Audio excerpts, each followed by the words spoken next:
TunePocket.com. ચાલો છોકરાઓ આપણે આગળ વધીએ. આજે આપણે એક નાનો અમથો ટોપિક ક્લિયર કરવાના છે. મીન્સ કે આપણે લાસ્ટ વિડીયોની અંદર આલ્કોહોલ અને ફિનોલ સંયોજનોમાં OH બંધ તૂટવાની પ્રક્રિયા સમજીને આવ્યા હતા. તો આજે આપણે સેકન્ડ નંબરની રિએક્શન જોઈશું કે જેમાં CO બંધ તૂટશે. CO બંધ તો આલ્કોહોલ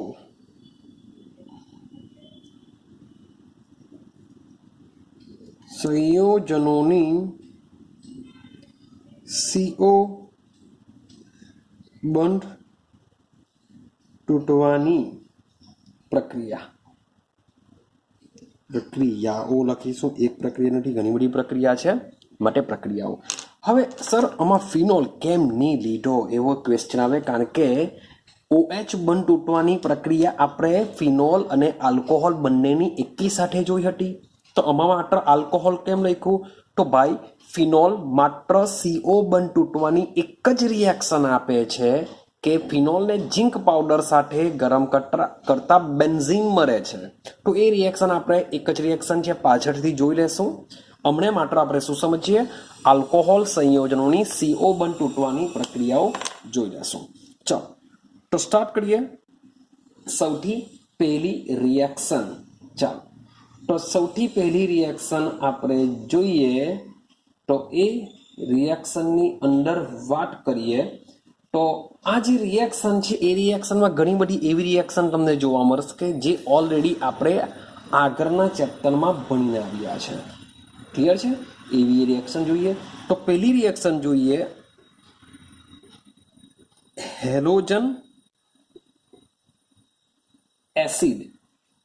હેલોજન એસિડ સાથે પ્રક્રિયા.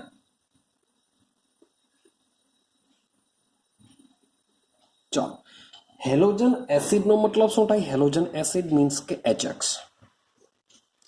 હેલોજન એસિડનો મતલબ થાય HX. તો યાદ કરો, તમે આના આગળના ચેપ્ટરમાં આલ્કાઇલ હેલાઇડની બનાવટની અંદર આ બધું જ ભણીને આવ્યા છે કે આલ્કોહોલ સંયોજનમાંથી આલ્કાઇલ હેલાઇડની બનાવટ. એકદમ કોમન રિએક્શનની વાત કરો, આલ્કોહોલ વત્તા હેલોજન એસિડ. યાદ કરો કોની હાજરીમાં રિએક્શન થશે? આ નિર્જર ZnCl2 ની હાજરીમાં રિએક્શન થતી હોય છે. હવે થશે શું? ચાલો તો આ જે X છે શું થશે એમાં? તો આ જે ROH મીન્સ કે કાર્બન અને OH વચ્ચેનું બંધ છે એ બ્રેક થઈ શકે અને બ્રેક થઈને અહીંયા જોડાઈ જશે, R સાથે જોડાઈ જશે H, એટલે બનશે હેલોજન R સાથે જોડાઈને બનશે આલ્કાઇલ હેલાઇડ. આ HOH સાથે જોડાઈને બનાવી દેશે પાણી. તો રિએક્શન તમે ચેક કરશો તો જે આલ્કોહોલમાં COH બંધને તોડે છે. ક્લિયર છે? જે રિએક્શન આપણે ભણીને આવ્યા છે. હવે થોડીક ડિટેલમાં વાત કરીશું આ રિએક્શન વિશે. તો આ જે રિએક્શન છે આ રિએક્શનને સૌથી પહેલા કહેવામાં આવે છે લ્યુકાસ કસોટી. શું કહેવામાં આવે છે? લ્યુકાસ કસોટી કહેવામાં આવે છે. તો આલ્કોહોલ સંયોજનોની હેલોજન એસિડ સાથે પ્રક્રિયા કરતા આલ્કાઇલ હેલાઇડ સંયોજનો બને છે. આ પ્રોસેસ લ્યુકાસ નામના વૈજ્ઞાનિકે આપેલી છે. રેડી? હવે આ આલ્કોહોલની વાત કરીએ તો આપણે આગળના ચેપ્ટરમાં એવું બી ભણીને આવેલા છે કે આ રિએક્શન જે ટર્સરી આલ્કોહોલ છે ખૂબ જ ઇઝીલી આપે છે, ત્યાર પછી સેકન્ડરી આલ્કોહોલ આપે છે, ને સૌથી લાસ્ટમાં લાસ્ટ મીન્સ કે પ્રાથમિક આલ્કોહોલ આપે છે. ટર્સરી આલ્કોહોલ આ રિએક્શન ખૂબ જ ઇઝીલી આપે છે. હવે આ જે લ્યુકાસ કસોટી છે એનો ઉપયોગ શું? તો લ્યુકાસ કસોટીનો ઉપયોગ થાય છે પ્રયોગશાળામાં આલ્કોહોલ સંયોજનોની પરખ કરવા માટે.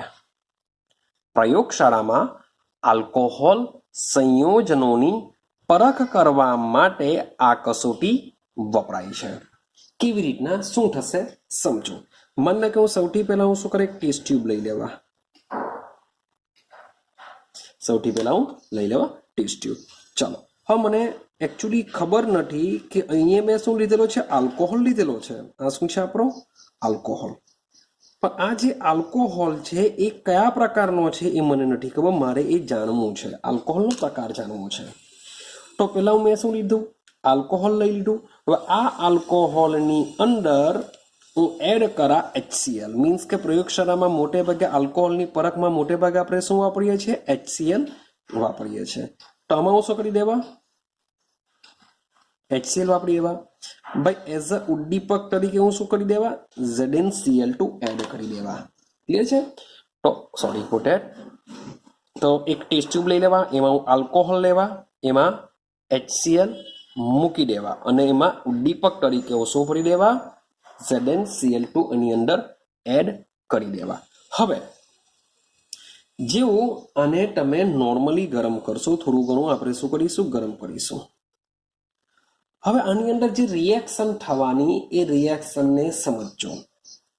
જો પેલો પોઈન્ટ લખું છું, બરાબર સમજજો. પેલો પોઈન્ટ, તમારું દ્રાવણ, આ જે દ્રાવણ છે દૂધિયું બને અથવા દૂધિયું બની જાય. તમારું દ્રાવણ કેવું બની જશે, દૂધિયું બની જાય. એટલે કે ધૂંધણાપણું બી લઈ શકો, દૂધિયું અથવા ધૂંધણાપણું જો બની જાય તો એવું સમજી લેવાનું કે આમાં કયા પ્રકારના આલ્કોહોલ હોય છે, ટર્સરી આલ્કોહોલ હોય છે. મીન્સ કે જેવું તમે એડ કરશો, થોડી ગરમી આપશો એટલે સીધું જ શું બની જશે, દૂધિયું બની જશે. એટલે કે જે ટર્સરી આલ્કોહોલ જો હોય તો ટર્સરી આલ્કોહોલ આ રિએક્શન કેવી આપે છે ભાઈ, ખૂબ જ ઝડપી આપે છે. માટે જ કહેવામાં આવ્યું છે કે જે ટર્સરી આલ્કોહોલ હોય છે એ ખૂબ જ ઇઝીલી આ રિએક્શન આપી દે છે. ચલો બીજું ઓબ્ઝર્વેશન. માન લો કે દૂધિયું બનતું નથી, પણ જો તમારું દ્રાવણમાં, અહીંયા લખીએ તમારા દ્રાવણમાં 5 મિનિટ પછી તૈલી બિંદુ ઉત્પન્ન થતા હોય,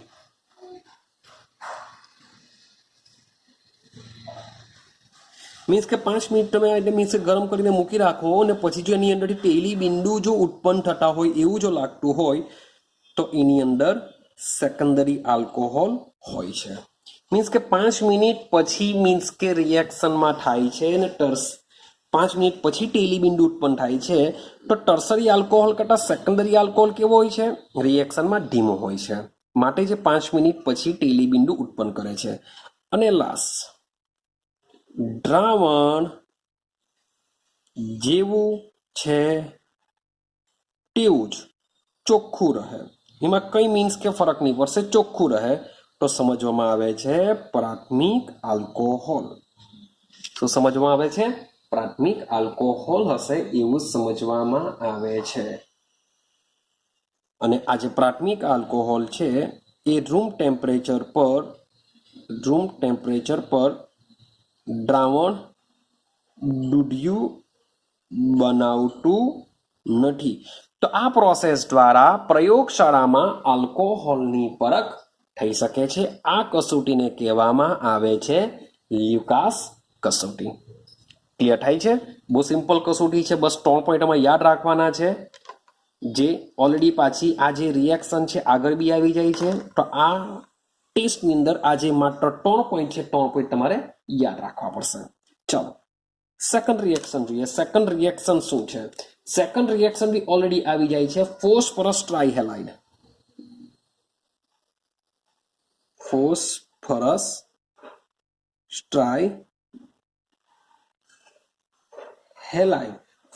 ટ્રાઇહેલાઇડ સંયોજનો સાથે પ્રક્રિયા.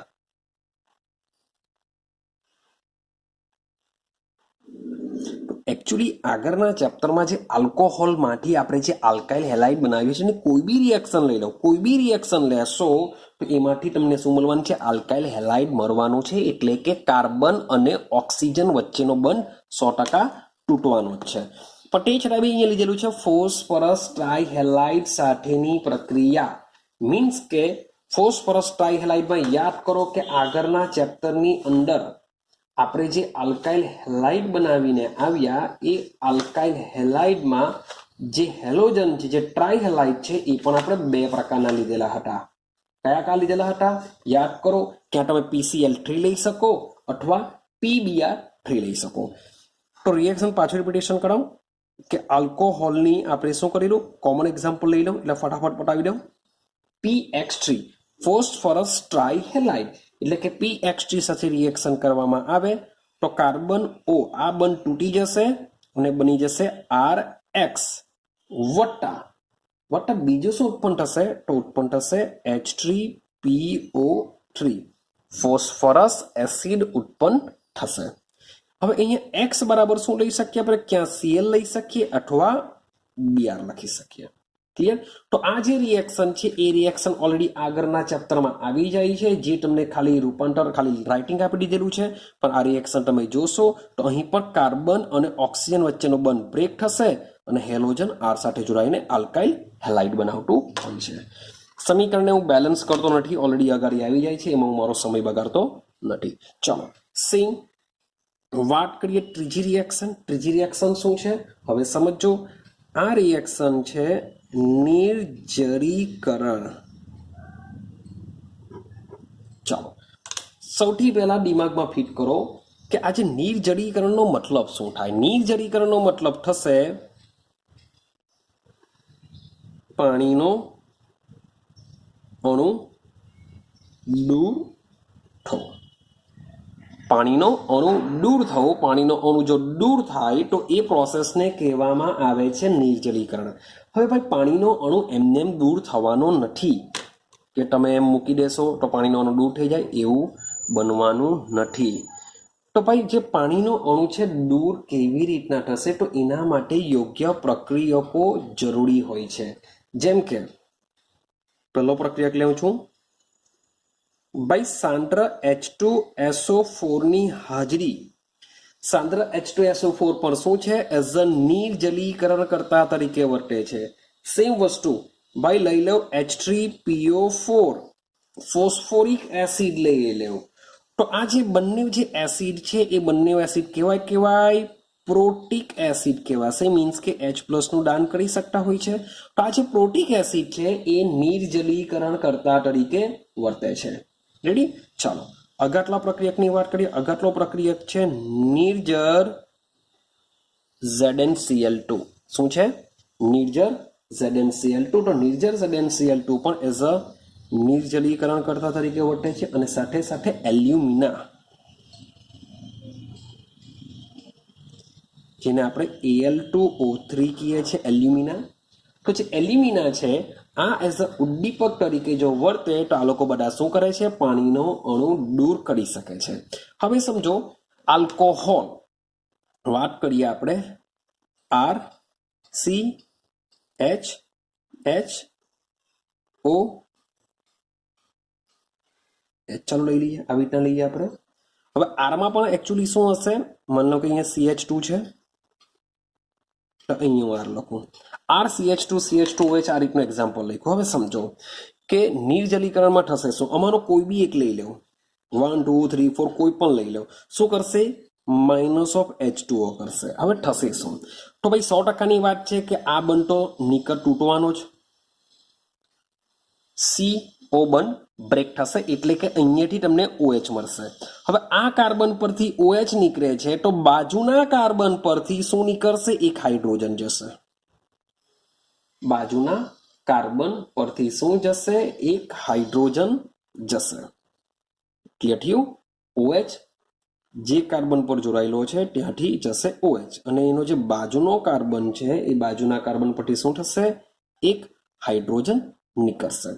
હવે આવું જો થાય તો સીધી સિમ્પલ વસ્તુ છે કે આ બે કાર્બનની વેલેન્સી સેટ કરવા માટે શું થશે, અહીં એક પાઈ બોન્ડ રચાઈ જશે.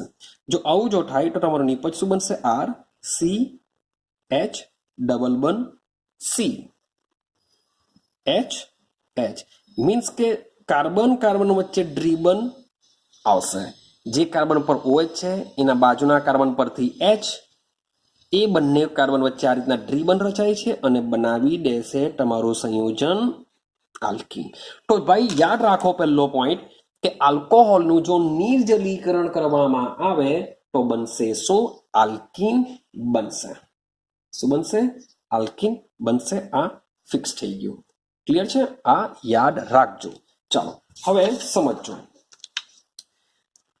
હવે ભાઈ 3 પ્રકારના આલ્કોહોલ આવે છે. શું છે, 3 પ્રકારના આલ્કોહોલ આવતા હોય છે.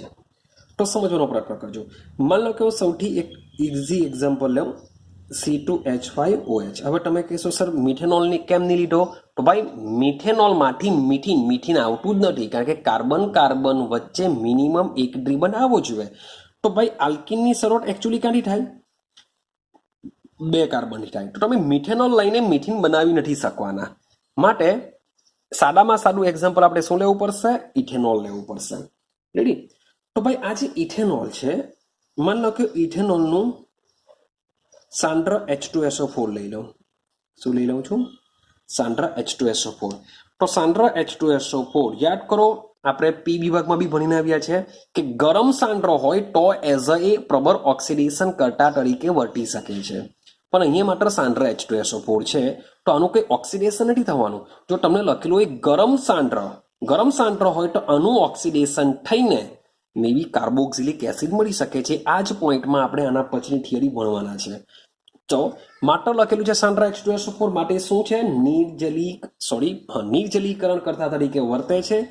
આ જે રિએક્શન થાય છે એ 443 કેલ્વિન ટેમ્પરેચરે થાય છે. યાદ રાખજો આ કે ઇથેનોલ સાંદ્ર H2SO4 સાથે 443 કેલ્વિન તાપમાને જો પ્રક્રિયા કરે તો આનું ફેશનમાં જો લખું, અહીંયા લખી દઉં છું ફેશનમાં, જરાક સમજજો. CH3 CH આ રીતનું હોય છે.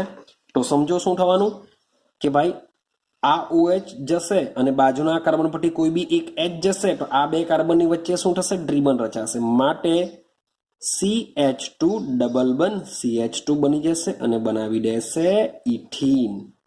ક્લિયર થાય છે? શું બની જશે, ઇથીન બની જશે. આ પ્રક્રિયકમાં આ રીતનું OH અને H આ H2SO4 દૂર કરશે અને બનાવી દેશે ઇથીન. તો આ જે આલ્કોહોલ છે એ આલ્કોહોલ તમારો કયો છે, પ્રાથમિક. તો પ્રાથમિક આલ્કોહોલમાં આ મુજબની રિએક્શન થતી હોય છે. પ્રાથમિક આલ્કોહોલની અંદર આ મુજબની રિએક્શન થતી હોય છે. હવે વાત કરીએ દ્વિતીયક અને વાત કરીએ તૃતીયકમાં શું થશે. તો દ્વિતીયક અને તૃતીયક આલ્કોહોલની વાત કરીએ ત્યારે પ્રક્રિયા પરિસ્થિતિ શું હોઈ શકે એને યાદ રાખવાની છે. માની લો કે મારી પાસે દ્વિતીયક આલ્કોહોલ છે CH3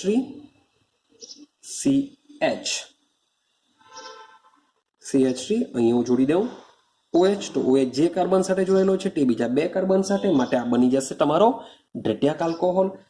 તો દ્વિતીયક આલ્કોહોલ જો હોય તો એનું નિર્જલીકરણ કરવા માટે 85% H3PO4 નું દ્રાવણ જોઈશે અને સાથે સાથે ટેમ્પરેચર જોઈશે 440 કેલ્વિન. તો થશે શું, બેમાંથી કોઈ પણ એક આમાંથી હાઇડ્રોજન અથવા આમાંથી હાઇડ્રોજન લઈ લો, અહીંયાથી OH લઈ લો તો પાણીનો મોલેક્યુલ દૂર થઈ જશે અને બનશે, માની લો કે હું અહીંયાથી હાઇડ્રોજન લઈ લઉં છું તો એક હાઇડ્રોજન અહીંયાથી ઓછો થશે, ડ્રીબન રચાઈ જશે, CH single bond CH3. Clear થઈ ગયું? તો બનશે શું, પ્રોપીન પ્લસ બીજું બની જશે H2O બની જશે. તમે અહીંયાથી બી હાઇડ્રોજન કાઢી શકો, અહીંયાથી જો હાઇડ્રોજન કાઢો તો અહીંયા ડ્રીબન આવે, તો બી સંયોજન તો શું બનશે, પ્રોપીન જ બનશે. ચાલો આગળની વાત કરીએ. માની લો કે મારી પાસે તૃતીયક હોય તો શું થાય, CH3 CH3 CH3OH। તો તૃતીયક જો આલ્કોહોલ હોય તો પ્રક્રિયા પરિસ્થિતિમાં હશે 85% જગ્યાએ માત્ર ને માત્ર 20% H3PO4, માત્ર 20%। અને સાથે સાથે ટેમ્પરેચર યાદ રાખવું પડશે તમારે 358 કેલ્વિન। જો આ ક્વેશ્ચન પૂછાય તો ટેમ્પરેચર તમારા એક્ઝેક્ટ લખાવા જોઈએ, નહીં કે એના માર્ક્સ કટ કરશે। મારે ટેમ્પરેચર યાદ રાખવા બહુ જરૂરી છે, પ્રક્રિયકના પર્સન્ટેજ યાદ રાખવા બહુ જરૂરી છે। તો અમારી સેમ વસ્તુ, આ કાર્બન ઉપર OH છે, તો આમાંથી કોઈ પણ એક કાર્બન સાથે જોડાયેલો હાઇડ્રોજન તમે દૂર કરી નાખો તો તમારી નિપજ બની જશે। માની લો કે અહીંયાથી આ હાઇડ્રોજનને દૂર કરું, અહીંયાથી OH ને દૂર કરું તો થશે શું? CH2 ડબલ બન CH3 આ રીતનું બનવાનું વત્તા H2O। તો તમે વિચાર કરશો કે જે તૃતીયક આલ્કોહોલ છે એમાં પ્રક્રિયા પરિસ્થિતિ ચેક કરો, ટેમ્પરેચર પેલા બંને કરતાં સૌથી ઓછું ને સાથે સાથે 20% H3PO4 ની હાજરીમાં જ આ રિએક્શન થઈ જાય છે। એનો મતલબ એમ થાય છે કે આલ્કોહોલનું જે નિર્જલીકરણ છે એ તૃતીયક આલ્કોહોલમાં ખૂબ જ ઇઝીલી થાય છે અથવા તો ઝડપી થાય છે। ત્યાર પછી દ્વિતીયક આલ્કોહોલમાં થાય છે અને લાસ્ટમાં લાસ્ટ કયા આલ્કોહોલમાં થાય છે? પ્રાથમિક આલ્કોહોલમાં થાય છે। ક્લિયર થાય છે? આઈડિયા આવે છે કે જે નિર્જલીકરણ છે, નિર્જલીકરણ બી તૃતીયક આલ્કોહોલમાં ઝડપી થાય, પછી થશે દ્વિતીયક આલ્કોહોલ, પછી થશે પ્રાથમિક આલ્કોહોલની અંદર થશે। ક્લિયર? તો હવે આપણે સમજીએ કે પ્રોસેસ કેવી રીતના થાય છે, પાણીનો અણુ ખરેખર કેવી રીતના દૂર થાય છે તેને સમજવાનો પ્રયત્ન કરીએ।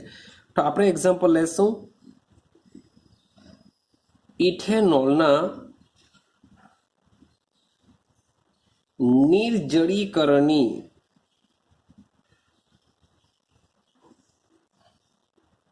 ક્રિયાવિધિ સમજીએ। ઇથેનોલના નિર્જલીકરણની ક્રિયાવિધિને તબક્કાવાર સમજવાનો પ્રયત્ન કરીએ કે ભાઈ કેવી રીતના આ પ્રોસેસ થાય છે। સમજો, સૌથી લખીએ આપણે પહેલો તબક્કો એ કે સૌથી પહેલામાં પહેલા શું થાય। રેડી? તો આપણે મોટે ભાગે H2SO4 H3PO4 નો ઉપયોગ કરીએ છીએ, મીન્સ કે એસિડની હાજરી છે।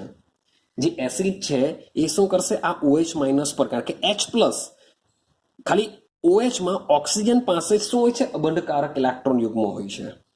જો પહેલા ટોપિકનું નામ પછી લખું, પહેલા સમજીએ કે ખરેખર શું થશે, શું થઈ શકે, પોસિબિલિટી શું છે। આપણે એક્ઝામ્પલ ઇથેનોલ એટલે કે CH3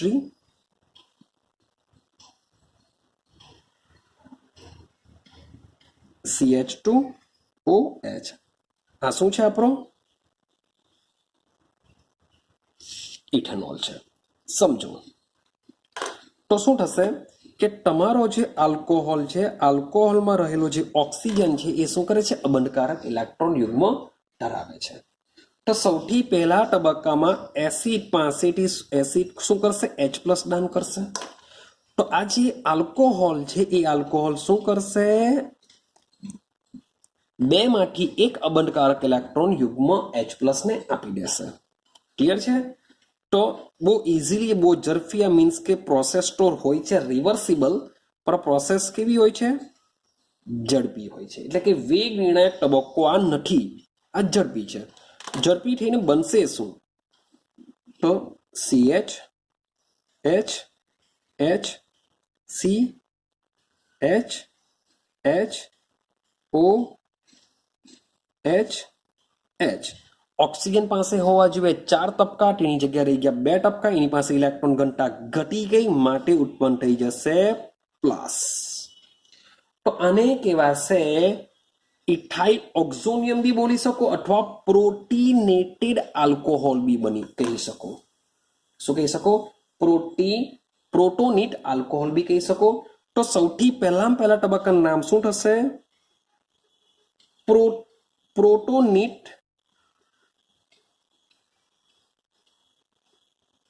આલ્કોહોલનું બનવું। આપણો પહેલો તબક્કો થઈ ગયો પ્રોટોનેટ આલ્કોહોલનું બનવું, આ પહેલા બને છે। ચલો તબક્કો 2 ની વાત, તબક્કા 2 માં શું થશે? હવે જરાક જોજો, તબક્કા 2 માં શું થશે? આ પ્રોટોનેટ આલ્કોહોલ જેમ છે તેમ એઝ ઇટ ઇઝ લખી દઈએ આપણે.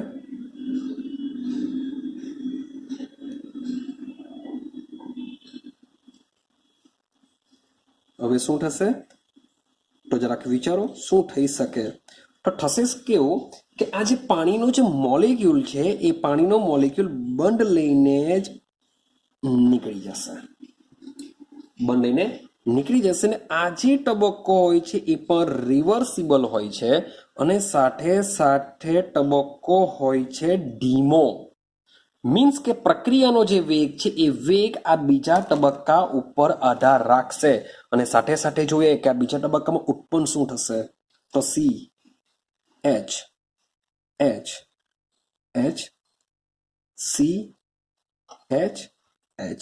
આ જે બંધ છે એ બંધના ઇલેક્ટ્રોન યુગ્મ ઓક્સિજન, ભાઈ એની પાસે ઓલરેડી બેટો હશે છે ભાઈ, અહીંયા બેટો 2 એટલે કે 1 ઇલેક્ટ્રોન યુગ્મ તો છે જ, બીજો બી આવી જશે એટલે બની જશે H2O એટલે કે એની પાસે એઝ ઇટ ઇઝ જેમ છે તેમ 2 આવી જશે.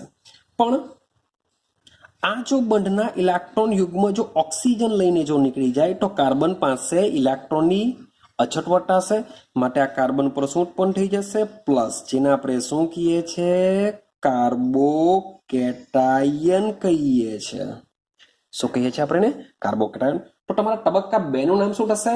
કાર્બોકેટાયનનું બનવું. અને મોટે ભાગે જ્યારે પણ આ કાર્બોકેટાયન બનતો હોય છે એ વેગ નિર્ણાયક તબક્કો હોય છે. વેગ ધીમો છે, એમબી પ્રક્રિયાનો વેગ ધીમા તબક્કા ઉપરથી આપણે જાણી શકીએ છીએ. તબક્કો 2 છે કાર્બોકેટાયનનું બનવું. રેડી છે? ચાલો હવે તબક્કા 3 ની વાત કરીએ. તબક્કો 3 શું થશે? તો આપણે લખી દઈએ પાછું જેમ છે તેમ.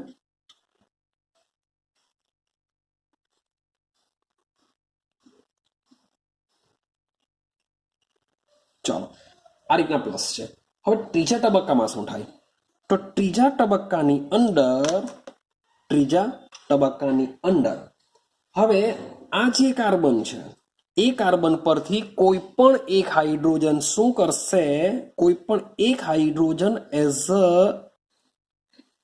H પ્લસ તરીકે નીકળી જશે.